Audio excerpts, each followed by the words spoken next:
प्रकारे आज तुम्ही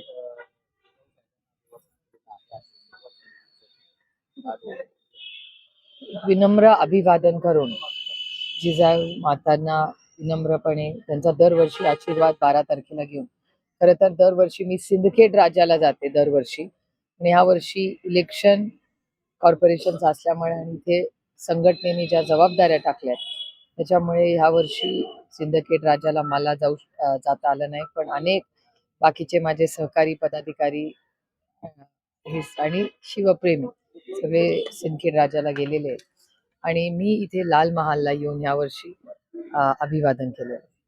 ताई, काल 2 दिवसापूर्वी तुम्ही जो वचननामा दिला पुणेकरांना, त्याच्यामध्ये महत्वाचा मुद्दा होता की मोफत बस सेवा आणि मेट्रो सेवा.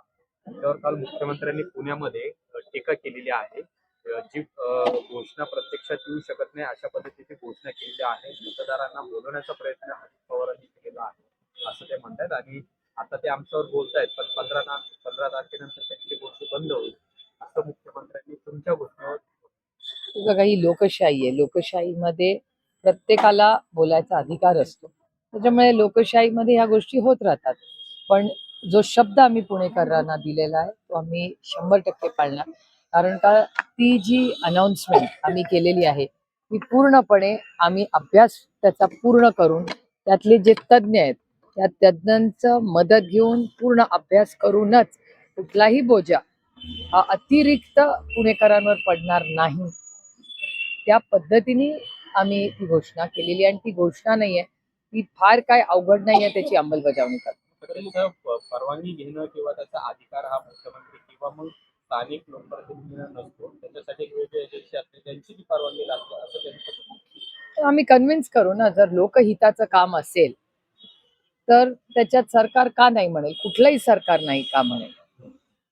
गेल्या काही दिवसांपासून म्हणजे दोन्ही राष्ट्रवादी विरुद्ध असा वाद पुण्यामध्ये आरोप करणारा भेट आहे. अजितदादा सारखं भाजपच्या कारभारावर प्रश्न करतात सभांमधून, पत्रकार परिषदेमधून. काल त्यावर सुद्धा सेम असं म्हणाले की दादा फक्त बोलतात, माझं काम बोलतं पुण्यामध्ये. बघा, ही लोकशाही आहे. प्रत्येकाला बोलायचा अधिकार आहे. आणि त्याच्यामुळे जसं आम्ही आमची बोलायची ताकद आहे तशी आमची ऐकायची ताकद आम्ही ठेवली पाहिजे. मुख्यमंत्री देवेंद्र फडणवीस असंही म्हणतायत की जे गुन्हेगारी संपवण्याची भाषा करतायत तेच गुन्हेगारांना तिकीट देत आहेत.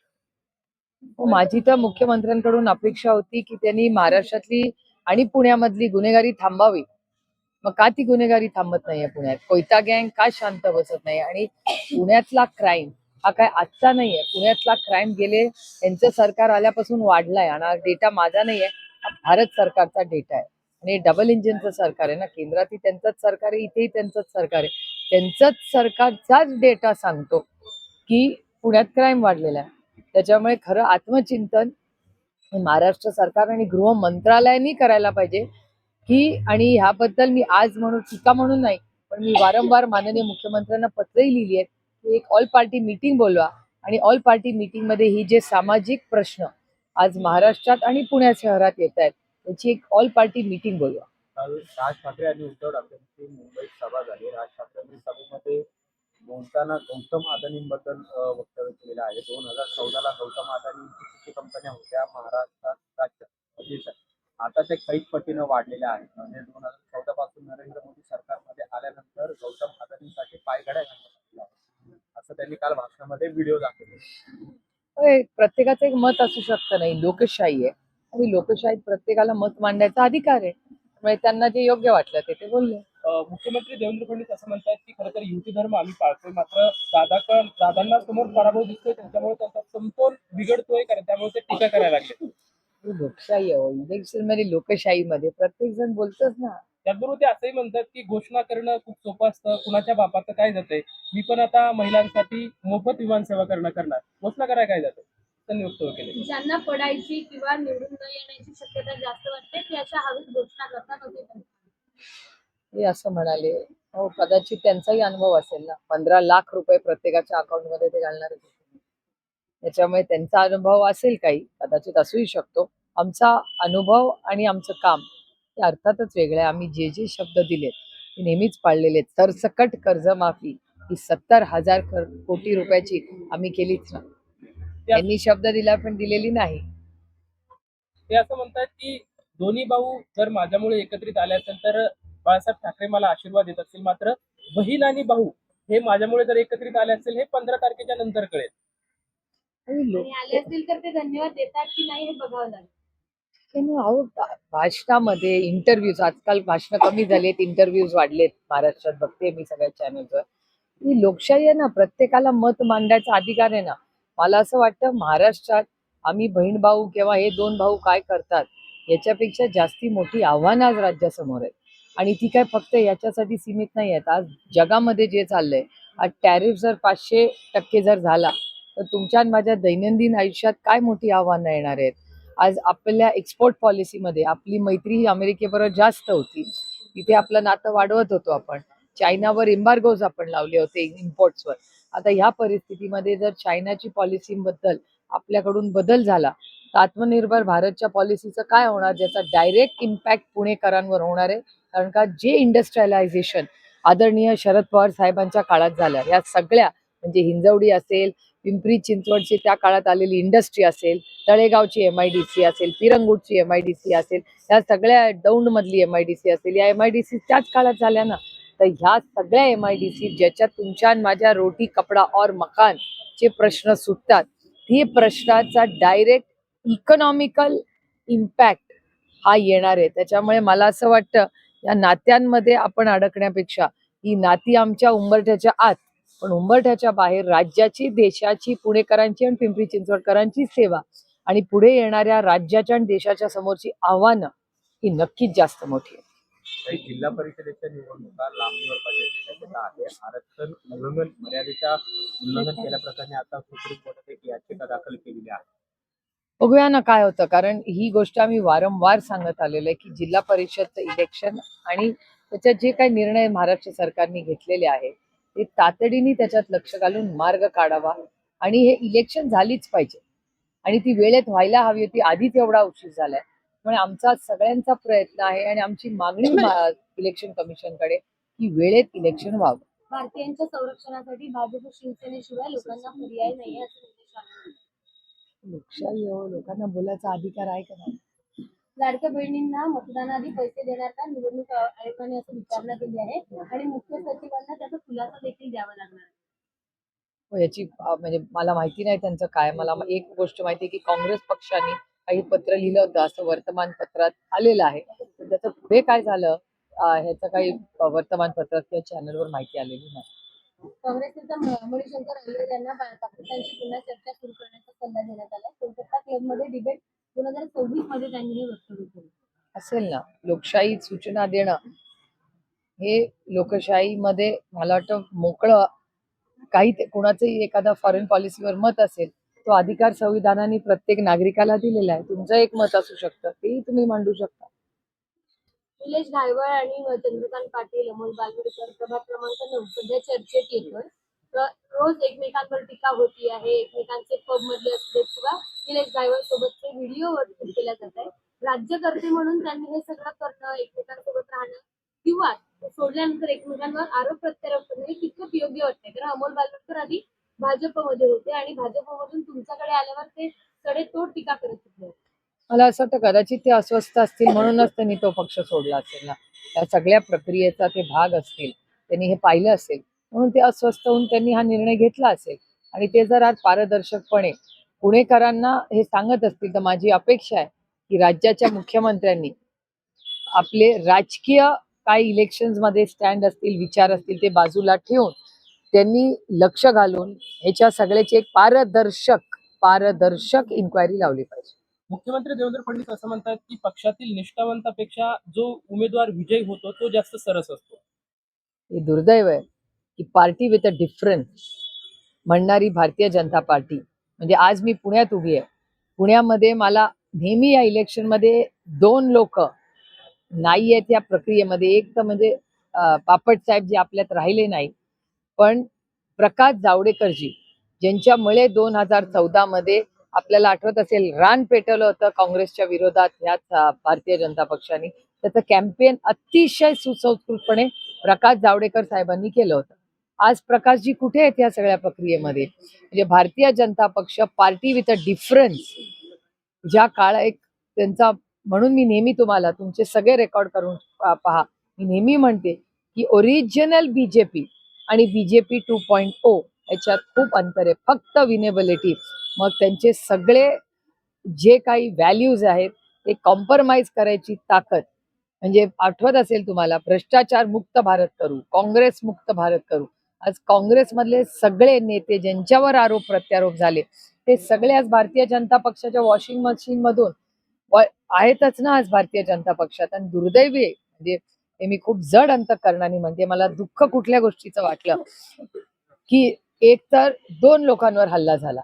एक तर आपल्याला सगळ्यांनाच वंदनीय प्रिय विलासराव देशमुख साहेबांवर जो अतिशय खालची पातळी गाठून त्या टीका केली गेली, आणि दुसरं कैलासवासी चव्हाण साहेब, जे शंकरराव चव्हाण साहेबांवर नांदेडमध्ये झाली. आता त्यांचे देशमुख साहेबांचे तिन्ही सुपुत्रांचा मला सार्थ अभिमान आहे की अतिशय सुसंस्कृतपणे जे रितेशनेही ज्या पद्धतीने त्याचं उत्तर दिलं, किंवा त्यांचे दोन्ही भाऊ म्हणजे अमित देशमुखांचं पण संयमाची दाद दिली पाहिजे की ते आणि धीरज जेव्हा लातूर बंद करायची वेळ आली तेव्हा ते म्हणाले नाही, लातूर बंद होणार नाही, आपण काम करत राहू. अतिशय सुसंस्कृतपणे या तिन्ही देशमुख भावंडांनी ते ज्या पद्धतीने त्यांच्या वडिलांबद्दल जे चुकीचे उद्गार, आणि ते विलासरावजी फक्त त्या तिघांचे म्हणजे वडील नव्हते, पण या राज्याचे खूप मोठे नेते आहेत.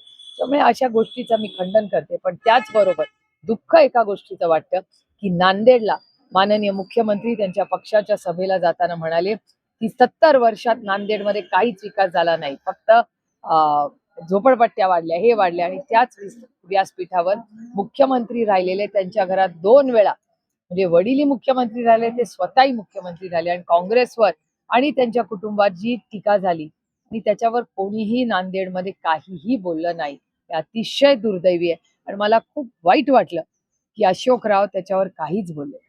राज ठाकरेंची सभा झाली त्यानंतर राज दुसरा त्यांनी पोस्ट केलेली आहे, त्याच्यामध्ये ते म्हणताय की मराठी माणसासाठी ही शेवटची निवडणूक आहे. तुम्ही जर मराठी असाल तर तुम्ही लढा आणि मराठीच्या बाजूने मतदान करा, असं त्यांनी म्हटलं. काल ते भाषणातही हेच बोलले. त्यांचा भाषणाचा शेवटचा भाग हाच होता. त्याच्यामुळे हे त्यांचं एक मत आहे. आणि त्यांचं म्हणणं खरं आहे की मराठी माणसांनी मराठी बाजूनीच उभं राहिलं पाहिजे. आणि तुम्ही जर कैलासवासी यशवंतराव चव्हाणांचं पुस्तकं आणि भाषणं वाचली असतील तर मराठी माणूस कोण, तर कैलासवासी यशवंतराव चव्हाणांच्या 1 मेचा भाषणाचं जर तुम्ही वाचलं तर त्याच्यात जो महाराष्ट्रात राहतो, जो मुंबईत राहतो, तो मराठी माणूस. पुण्यात प्रचार आता अंतिम टप्प्यात आलेला आहे. तुम्ही सुद्धा आता परिसर फिरलाय. काय चित्र तुम्हाला पाहायला मिळते? दोन्ही राष्ट्रवादी काँग्रेस बद्दल काय आता चित्र आहे पुणे महानगरपालिकेत? बघा, इलेक्शन्स मध्ये प्रत्येक जण अभ्यास करून पास होण्यासाठीच उतरत असतं. त्याच्यामुळे मला काही फार त्याची चिंता वाटत नाही. कारण का 7 वर्षामध्ये जे काम भारतीय जनता पक्षाला एवढी मोठी सत्ता गल्लीपासून दिल्लीपर्यंत असेल, ज्या पद्धतीने भारतीय जनता पक्षाने पुणे असेल, पिंपरी चिंचवड असेल, ही मूलभूत सुविधा, मग पाणी असेल, कचरा असेल, किंवा ट्रॅफिकचे प्रश्न असतील, किंवा आता एक नवीन प्रश्न जो गेल्या 5 वर्षात अगदी वरच डोकं काढतोय, तो म्हणजे पर्यावरण आणि प्रदूषण. त्या सगळ्यामध्ये पुणे शहर आणि मुंबई असेल, PCMC असेल, ही सगळीच महाराष्ट्रातली शहरं ही म्हणजे रँकिंग मध्ये खाली चाललेली आहेत आणि पोल्युशन मध्ये वाढत चालली आहेत. त्याच्यामुळे आणि गेले 5-7 वर्ष तर भारतीय जनता पक्षाचीच इथे सगळीकडेच त्यांचीच सत्ता आहे ना. गुलाबराव पाटील म्हटले की दोन्ही पक्ष जर एकत्र येत असतील तर नांदा सौख्य बरे, आणि ती एक ना एक दिवस होणारच. लोकशाही हो, लोकांचा बोलायचा अधिकार आहे. यासाठी संदर्भात म्हणजे सगळे निर्णय हे एकनाथ शिंदेच्या हाती, आम्ही यासाठी होऊ देणार नाही असंही म्हटले. परवा बावनकुळे म्हटले होते की आम्ही यासाठी वगैरे करू, कर्वेनगरचा. हे फार आहे. हा, कुठे करू म्हणायचे? कर्वेनगर म्हणत. नाही ना, आता तो निर्णय जो होईल, मला असं वाटतं ते त्या दोघांनी काय ठरवावं हे खरं ठरेल. ते त्यांना काय चर्चा करायचा अधिकार आहे. पण पुढचे पुण्याचे जे निर्णय असतील, राष्ट्रवादी काँग्रेसचा महापौर असतात. नाही, पण ते एक जण हा म्हणतोय, एक जण नाही म्हणतोय, करू देणार नाही, एक जण म्हणतो करणार नाही. ठीक आहे ना, इलेक्शन मध्ये असल्या गोष्टी ऐकायला मिळतात. मतदारांना कन्फ्युज करतात. ठीक आहे, मतदार फार हुशार आहे या राज्यात. काही 110 जागांवर आता भाजपने दावा केला. 129 जागावर आधी करत होते, मात्र 110 जागा आमच्या फिक्स आहे. बाकी जागांसाठी आम्ही तडजोड प्रयत्न करतायत असं भाजपचं म्हणणं आहे. राष्ट्रवादीचे किती जागा येतील असं तुम्हाला वाटतं? एक तर अबकी बार 400 बार आठवते ना, एक. आणि फिक्स आहे म्हणजे काय, म्हणजे काय सेटिंग केलंय काय, फिक्सचा अर्थ काय, ही लोकशाही आहे. असं काय फिक्स बिक्स नसतं, आणि फिक्स असेल तर मग हे घातक आहे. म्हणजे आम्हाला इलेक्शन कमिशन तर न्याय देतच नाही, हा भाग सोडून द्या. पण जर भारतीय जनता पक्ष फिक्स असेल तर कुठली यंत्रणा वापरली आहे त्यांनी की हे फिक्स असेल? काही पैसे त्यांचं वाटप म्हणणं आहे की सुरू 110 जागा आमच्या ऑलरेडी 99 जागा आहेत. बाकी जागा पण आम्ही व्यवस्थितरित्या कामाला लागले, त्या जागा जिंकून येण्याचा आमच्याकडे ही भारतीय जनता पक्षाची स्टाईल आहे. मी खूप वर्ष फार जवळून पाहते. अबकी बार 400 पार पाहिलंच होतं ना आपण, सगळ्यांनी पाहिलंय, ऐकलंय. त्यामुळे भारतीय जनता पक्षाची एक स्टाईल आहे. राष्ट्रवादीचे किती? मला नाही माहिती किती येतील, आणि मी कधी नंबरच्या गेम मध्ये पडतच नाही. मला स्वतःला इलेक्शन मध्ये विचारायचे की किती निवडून येणार का नाही येणार वगैरे. त्या नंबर्स गेम मध्ये या अति फाजील आत्मविश्वासात माझा विश्वास नाही. एक इलेक्शन मी फार गांभीर्याने घेते. ही लोकसेवा आहे, हा काही नंबरचा गेम नाहीये आणि मसल फ्लेक्सिंग नाही. काही ह्या सगळ्या गोष्टी आता सुरू आहेत. पैसे वाटप कालपासून सुरू झाले आणि तक्रारी यायला लागल्या. वस्तू वाटल्या संसदेत जातात. वस्तू वाटल्या जातात. अजित पवारांचे जे उमेदवार आहेत त्यांच्या उमेदवारांच्या कार्यकर्त्यांकडून आज चांदीच्या वस्तू प्रभाग क्रमांक 32 मध्ये वाटल्या. कोणीही अशी ही कृती केली तरी ही चुकीचीच आहे. कोणीही पैसे वाटून निवडून येणं म्हणजे कॉपी करून पास करणं आहे. कुठलाही पक्ष ते करत असेल तर मी स्वतः मी इलेक्शन लढले तेव्हा पैसे भोरला वाटलेच होते ना माझ्या विरोधात. तेव्हा संग्राम थोपटे आमच्या बरोबर होते, आम्ही एकत्र होतो. संग्राम दादांनी त्याचे व्हिडिओही इलेक्शन कमिशनला पाठवले होते. काय झालं, विधानसभेलाही रोहित पवारांनी किती असे भारतीय जनता पक्षाचे पक्ष वाटायचे व्हिडिओ हे पकडून इलेक्शन कमिशन पर्यंत दिलेच होते. काय झालं, कुठे न्याय मिळाला आम्हाला? पण म्हणून two wrongs don't make a right. कुणाचीही जर अशी केस असेल, कुणाचीही कुठल्याही पक्षाची असेल, आणि कोणीही कॉपी करून पास होत असेल तर ते चुकीचंच आहे. आणि अशा गोष्टी एक तर वास्तव खरं आहे का नाही हे बघितलं पाहिजे. म्हणजे हा वाटप होतोय नाही होतोय ह्याची इन्क्वायरी झाली. Good morning.